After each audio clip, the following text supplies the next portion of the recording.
Hi, I'm Sarah, and this is going to be a quick video about bulletproof coffee. So this is something which the phrase was coined by Dave Asprey, and people view him as one of the forefathers of biohacking. And his coffee, first of all, the bulletproof coffee, is certified mold-free, but you don't have to use bulletproof coffee. There are plenty of other coffees around now that are mold-free, or you can just use your favourite one.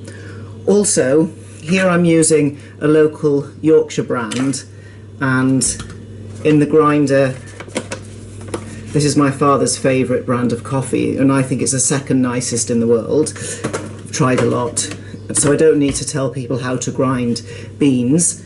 You can obviously, of course, use instant coffee, but the aim is to get the best quality coffee you can, and some coffee's organic, some coffee isn't.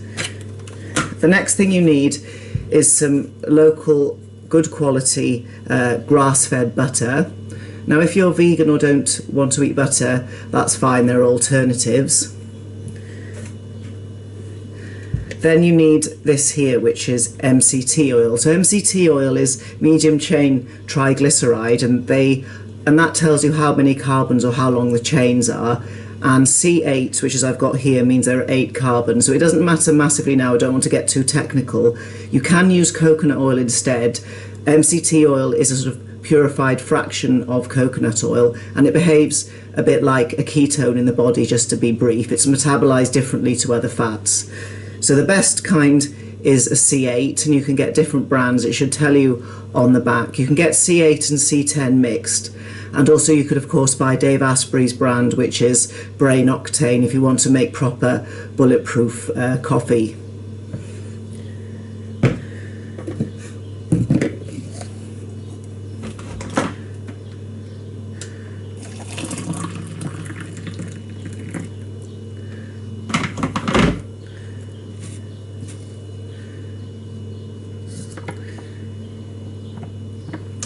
So to make the bulletproof coffee you need a blender. So I've been not very good and I've got a plastic one here. The best one's glass. The problem with plastic is there's certain toxins and things like that in plastic. You can get less toxic varieties of plastic. It's completely up to you, or you can get, I'd imagine, a ceramic blender, but glass is the best. You can get metal ones as well, so it's completely up to you which one you use. So you put your Mct oil in. I just use about a capful here. And one of the problems with bulletproof coffee is the fat content. So if you are trying to lose weight, sometimes avoiding bulletproof coffee might be a good idea in the beginning, although for some people they find it an alternative to breakfast. They just have their bulletproof coffee. So Mct oil, then the organic grass-fed butter goes in.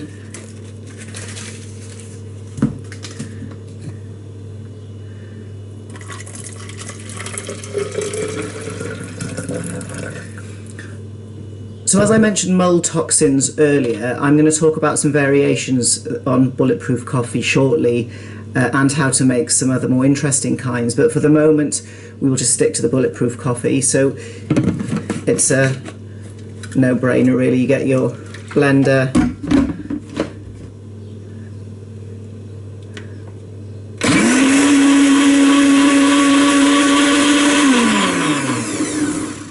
blend your coffee,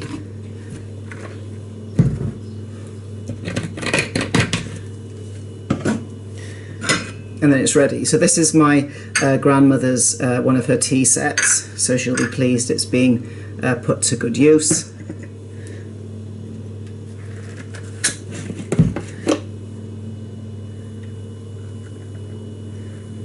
So there we have it. Basic bulletproof coffee. I don't suggest using almond milk because of the oxalates in it, and also I don't suggest using soya milk because it's often sprayed in glyphosate, and there's issues around estrogenicity in soya milk. So if you are vegan, you can use coconut oil or Mct oil, and that's all fine. So what about some variations?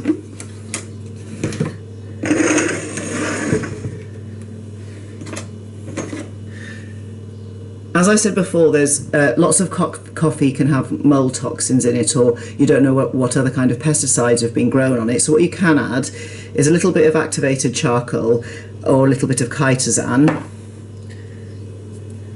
Chitosan is a powder from shellfish, and it catches a variety of toxins, but it also binds to certain fats. So you're going to end up taking some of the good fats out of the grass-fed butter and MCT oil if you add too much chitosan. But if you're really worried about toxins and things in plastics, then you can add it.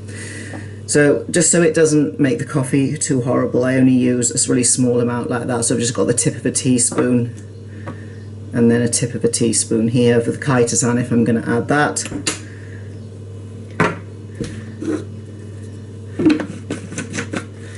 Then, once again, it blends up really easily.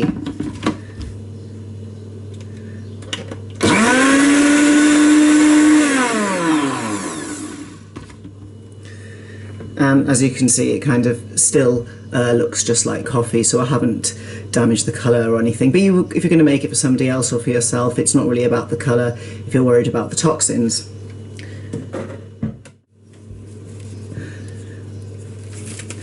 Other variations for people who follow low carb or keto would be to add some very high percent dark chocolate. Now again, dark chocolate has got some oxalates in it, but I'm not telling you to eat a lot or add a whole bar. I'm just showing you some ways to make your coffee a bit more interesting. So 2 squares of this has 4 grams of carbs and half a gram of sugar, but most people would I would just put the 1 square in if I was going to make it. So this is 95% chocolate. When you're buying high quality dark chocolate, go for the soy lectin free variety. You can get 100% dark chocolate. I just couldn't find any in the supermarket today. That was just my uncle coming in. I couldn't find any in the supermarket today. Other variations are, for people who are watching the carbs, you can make alcoholic coffee, so you can use things like gin, vodka, rum, whiskey. This is my late grandfather's whiskies. You can see he's had his own label. He was obsessed with whiskies. I'm not a big fan. So again, I'm not telling people, oh, drinking's a really good idea. I'm just saying for people who want to make alcoholic coffees, rather than putting sweet liqueurs in, you can put spirits in. Obviously, there are problems with alcohol, like it's estrogenic, and for some people it's bad for the gut. But again, other people are perfectly happy to have a little bit of fun now and again and have some enjoyment. Another thing I put in my coffee sometimes is a little bit of salt, because coffee's a diuretic and I always drink water after coffee, and there isn't anything bad about salt. It's nothing to be afraid of. It's just sometimes I add that now and again just for a little bit of variation. It doesn't taste horrible at all either.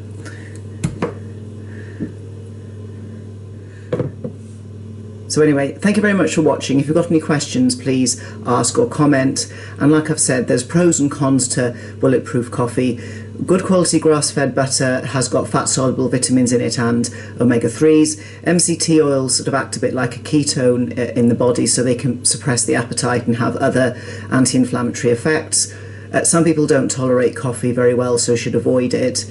Also, like I said, if you're struggling with your weight a bit, making coffee with a load of fat in it regularly is not going to work for you. Now and again is fine because it does actually taste really nice. I've cut down quite a lot on Bulletproof coffee recently, so I just have it as a treat now and again, but it is something enjoyable to have. It's fine if you're dairy free, just don't add the butter. If you're vegan, then just use coconut oil or MCT oil. And if you want to have a little tipple and want to stay low carb, stick to spirits and things like that. Anyway, thanks for watching and goodbye.